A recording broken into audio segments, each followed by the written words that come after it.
बिस्मिल्लाहिर्रहमानिर्रहीम। अस्सलाम वालेकुम तमाम देखने और सुनने वालों को Pitman English short hand Urdu language की वीडियो सीरीज़ में ई लर्न की तरफ से खुश आमदीद।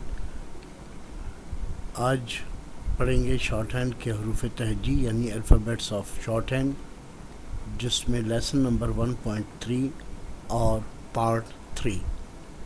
और आज का हमारा टॉपिक है हॉरिजॉन्टल स्ट्रोक्स। हॉरिजॉन्टल स्ट्रोक्स वो स्ट्रोक्स होते हैं जो लेफ़्ट टू राइट लिखे जाते हैं। इनकी टोटल तादाद 5 होती है और इनमें दो तरह के स्ट्रोक लिखे जाते हैं, एक कर्व्स हॉरिजॉन्टल स्ट्रोक्स और एक straight horizontal. Curves horizontal stroke 3 तरह के होते हैं, जिनमें एम, एन और इंग, जबकि स्ट्रेट हॉरिजॉन्टल स्ट्रोक 2 होते हैं, के और गे। लाइट और डार्क का कम्बिनेशन होता है। ऐसे अल्फाज जो ज़ोर देकर ना बोले जाएं वो लाइट लिखे जाते हैं, मसलन के, एम और एन, जबकि ऐसे अल्फाज जो ज़ोर देकर बोले जाएं वो डार्क लिखे जाते हैं, गे और इंक। प्रैक्टिस के लिए वही अहम पॉइंट्स हैं दो, कि एक तो स्ट्रोक को थ्रो नहीं करना और दूसरा स्ट्रोक को मुकम्मल लिखना है। जिस तरह के पहली वीडियोस में भी आपको बताया था कि स्ट्रोक को थ्रो नहीं करना, स्ट्रोक को मुकम्मल लिखना है। इसकी जो इफादियत या इम्पोर्टेंस है उसको आने वाली वीडियोस में बताएंगे कि ये बार बार आपको क्यों कहा जाता है। इसके लिए जब भी कोई स्ट्रोक लिखते हैं, चाहे वो हॉरिजॉन्टल हो, स्ट्रेट हो, डाउनवर्ड स्ट्रेट अपवर्ड हो, तो उसके लिए 2 पॉइंट्स होते हैं, एक स्टार्टिंग पॉइंट और एक एंडिंग पॉइंट। जब आप कोई भी स्ट्रोक लिखना शुरू करते हैं तो एक पॉइंट से शुरू करते हैं और दूसरे पॉइंट पे एंड करें, तो उस वक्त स्ट्रोक मुकम्मल और सही तरीके से लिखा जाता है। ये एम है, अगर आप इस तरह स्ट्रोक या इस तरह या इस डायरेक्शन में लिखेंगे तो ये स्ट्रोक गलत है। सही स्ट्रोक जो है वो इस वक्त ये एम जो है ये एक प्रॉपर स्ट्रोक है, बाकी ये स्ट्रोक जो है तीनों के तीनों आपने गलत अंदाज में लिखे। अगर आप इनको सही नहीं लिखेंगे, इनकी डायरेक्शन बनावट को आप नहीं फॉलो करेंगे, तो जब आप ट्रांसक्राइब करेंगे तो लाजमी आप गलती करेंगे। तो सबसे पहले के स्ट्रोक, ये लाइट स्ट्रोक है, लेफ़्ट टू राइट लिखा जाएगा, ये इसकी डायरेक्शन है और ये लाइन के ऊपर आएगा। इसी तरह जी यानी गे स्ट्रोक, ये स्ट्रोक डार्क है, उफकी यानी हॉरिजॉन्टली लेफ़्ट टू राइट लिखा जाएगा, ये इसकी डायरेक्शन है और इसको डार्क ऑन द लाइन लिखा जाएगा। इसमें जितने भी स्ट्रोक्स आपको बताए जा रहे हैं ये mostly line on the line ही लिखे जाते हैं। जब आप वावल शुरू करेंगे इंशाल्लाह ताला तो उसमें आपको बताएंगे कि इनकी पोजीशन चेंज होने से क्या फ़र्क पड़ता है। लिहाजा इस वक्त जितने भी स्ट्रोक्स आपको बताए जा रहे हैं वो सब के सब ऑन द लाइन ही शुरू होते हैं। इसके बाद आता है जी एम, ये स्ट्रोक लाइट उफकी यानी हॉरिजॉन्टली लेफ़्ट टू राइट ही लिखा जाएगा, ये इसकी डायरेक्शन है और ये इस तरह लिखा जाता है जैसे कोई स्पीड ब्रेकर बनाओ।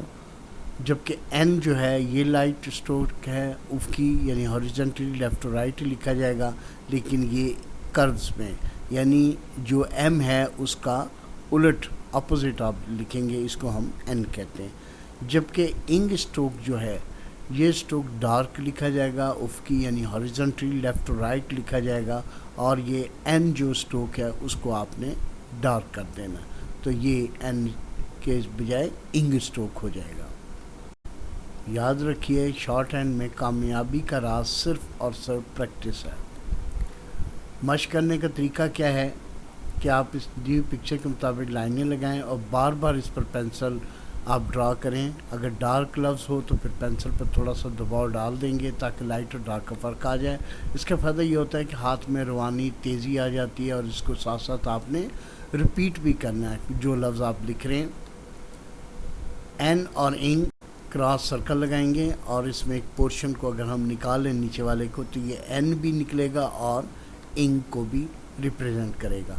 इसी तरह अगर क्रॉस सर्कल पे ऊपर वाला पोर्शन इसका निकाल लिया जाए तो ये एम को रिप्रेजेंट करेगा। एन और इंग के अपोजिट जो था वो एम को रिप्रेजेंट करता है। ये देखें, ये इस वक्त एम को रिप्रेजेंट कर रहा है जबकि ये एन और इंग को रिप्रेजेंट करेगा।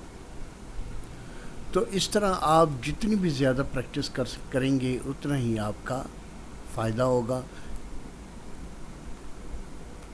اس کے لیے یہ دیکھیں، ایک پکچر کے مطابق آپ نے لائنز کو ڈرا کیا، اس پہ پی اور بی، ٹی اور ڈی، چے اور جے، جبکہ کے اور گے کا آپ کو ایک فارمیٹ مل جائے گا، اس پہ آپ اس کی پریکٹس کر سکتے ہیں۔ اسی طرح اگر آپ ایک مکمل آپ پریکٹس کرنا چاہیں تو پی، بی، ٹی، ڈی، چے، جے، اپورڈ آر اور کے ساتھ گے آپ کو ملے گا۔ تو اس طرح آپ ان فارمیٹس کو بنا کے ان کے اوپر آپ جتنی پریکٹس کریں گے اتنا ہی آپ کے لیے فائدہ مند ہوگا۔ تو اس کے ساتھ ہی چیپٹر نمبر 1.3 جو ہے وہ اختتام ہوا، اور اس امید کے ساتھ کہ آپ کو ہماری ویڈیوز پسند آئیں گی۔ اگر آپ کو ویڈیو پسند آتی ہیں تو آپ ہمارے چینل کو سبسکرائب کیجئے۔ اس کے علاوہ اپنی جو بھی رائے ہیں، کوئی تجاویز ہیں، کچھ سجیشنز آپ ہمیں دینا چاہتے ہیں تو وہ لازمی دیں، ہم اس کو ویلکم کہتے ہیں، کیونکہ آنے والی ویڈیوز میں ہم ان پہ عمل کر کے مزید ویڈیوز کو بہتر کر سکتے ہیں۔ ان ویڈیوز کی مکمل ویڈیو سیریز آپ پرچیز کرنا چاہیں گے، جس میں ان کے ساتھ ایکسرسائز وغیرہ بھی ہیں اور پریکٹس کے میتھڈ کمپلیٹ آپ کو اس میں گائیڈ لائن دی جائے گی اور سپورٹ دی جائے گی، اس کے لیے آپ ہماری ویب سائٹ وزٹ کر سکتے ہیں۔ ہمیں اپنی دعاؤں میں یاد رکھیے، اپنا خیال رکھیے۔ اللہ حافظ۔